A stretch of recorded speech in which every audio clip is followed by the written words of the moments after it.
Hello everybody, welcome to my channel Chapter Chat, and today we are going to read a famous poem Father Returning Home by Dilip Chitri.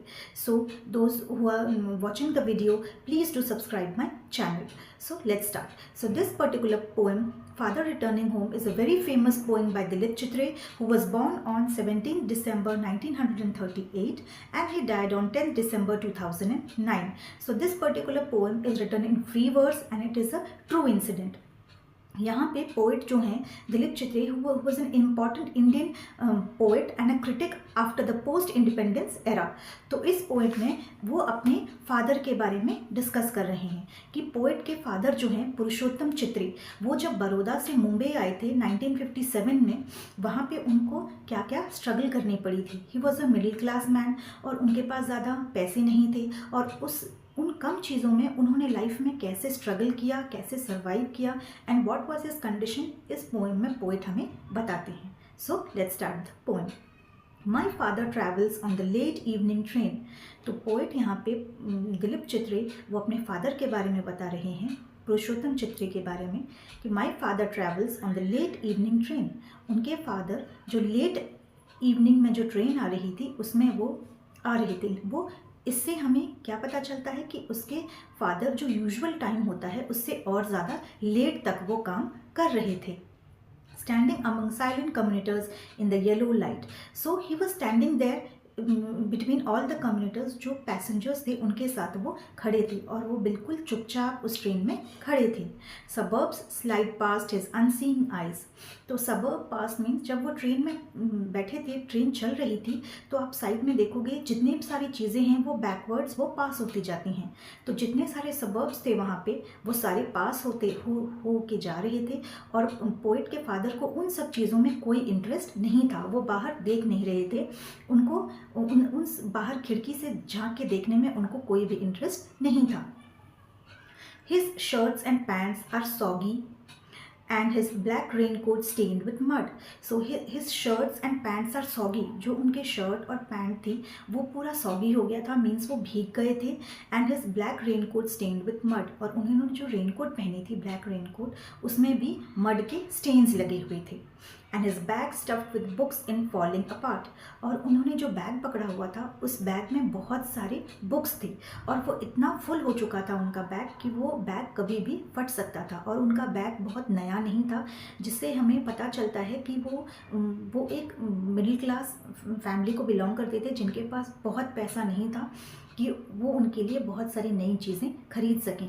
वो अपने basic requirements भी पूरा नहीं कर पा रहे थे।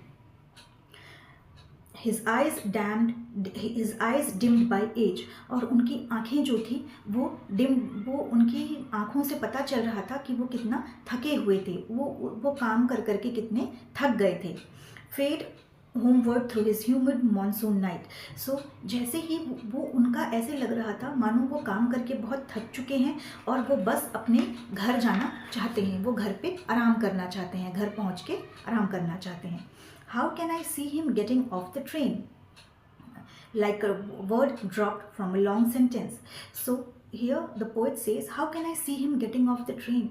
तो पोएट जो हैं वो उनके फादर को जब देखते हैं, वो उनके फादर जैसे अपने डेस्टिनेशन में पहुंचते हैं वो ऐसे भाग के वहाँ से अपने घर की तरफ वो भाग के जाते हैं जैसे as if a word drop from a long sentence. यहाँ पे पोएट हमें बताना चाहते हैं कि जब हम एक बड़ी लंबी सी सेंटेंस लिखते हैं तो हमें लगता है कि वो सेंटेंस बहुत बड़ा है और वहाँ से जो अननेसेसरी वर्ड हम निकाल सकते हैं हम उसको निकाल देते हैं। एग्जैक्टली लाइक दैट जो पोएट के जो फादर हैं वो जैसे उन्होंने देखा कि उनका डेस्टिनेशन आ गया है, उन्होंने एक सेकेंड वेस्ट नहीं किया and he rapidly moved from that place, ताकि वो घर बहुत जल्दी पहुँच सकें। तो ये फर्स्ट स्टैंजा में ये हमें देख पा रहे हैं कि जो उनके फादर हैं उनके मेंटल कंडीशन क्या है, वो कैसे हैं और वो किस तरीके से कैसे मुश्किलों का सामना करके वो अपने लाइफ को लीड कर रहे हैं। This paragraph shows that he is not very rich, he is a middle class man, और वो किस तरीके से अपने सारे काम कर रहे हैं, कितनी मुश्किलों के सामना करके वो अपना काम कर रहे हैं। He hurries across the length of the grey platform, across the railway line, enters the lane. So he hurries he cross the great platform, उन्होंने वो प्लेटफॉर्म को क्रॉस किया और वो अपनी लेन में चले गए। जिस तरफ उनका घर है, जो लेन उधर जाता है, वो लेन में वो वहाँ पे चले गए। His chappals are sticky with mud, but he hurries onward. So his chappals means the sandals that he was wearing. उन्होंने जो चप्पल पहनी थी वो पूरा मड से भर गया था, वो पूरा मिट्टी मिट्टी हो गया था, बट उनका ध्यान इन सब चीज़ों में नहीं था। He was just hurrying towards his home. वो बस अपने घर जाना चाहते थे। Home again, I see him drinking weak tea, eating stale chapati, reading a book. So जब वो घर पहुँचते हैं, when he reached home, उनका जो पोएट है उन्होंने देखा he was drinking a weak tea. Weak tea means यहाँ पे रेफर करता है जब चाय में ज़्यादा दूध नहीं मिलाया जाता है, कम दूध था उनके पास, तो उन्होंने वो कम दूध से ही चाय बना दी। तो यहाँ पे उस वीक, यहाँ पे इसीलिए उसको बोला गया है वीक टी, क्योंकि उस चाय में बहुत ज़्यादा दूध नहीं था। And he was eating a stale chapati, और वो एक स्टेल चपाती वो खा रहे थे, क्योंकि अगर वो रिच होते तो उनके पास बहुत सारा खाना होता, वो खाते, बहुत सारा ये करते। ये सब चीज़ें हमको क्या दिखाती हैं, this weak tea and stale chapati, इन सब चीज़ों से हमें पता चलता है कि ही वॉज पुअर, उनके पास ज़्यादा पैसे नहीं थे कि वो अपना लाइफ लैविशली जी सके। इसीलिए वो उनके पास पैसे नहीं थे, इसीलिए उनकी कंडीशन बहुत ख़राब थी और वो जैसे तैसे अपना गुजारा कर रहे थे। Reading a book, he goes to into the toilet to contemplate man's entrenchment from a man made world. So then he goes to the toilet and फिर उन्होंने अपना हाथ पैर मुँह से धोया।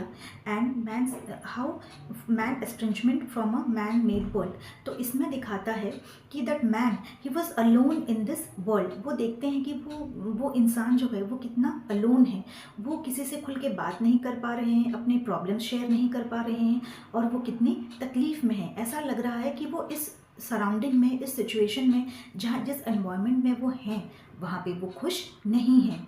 Coming out he trembles at the sink.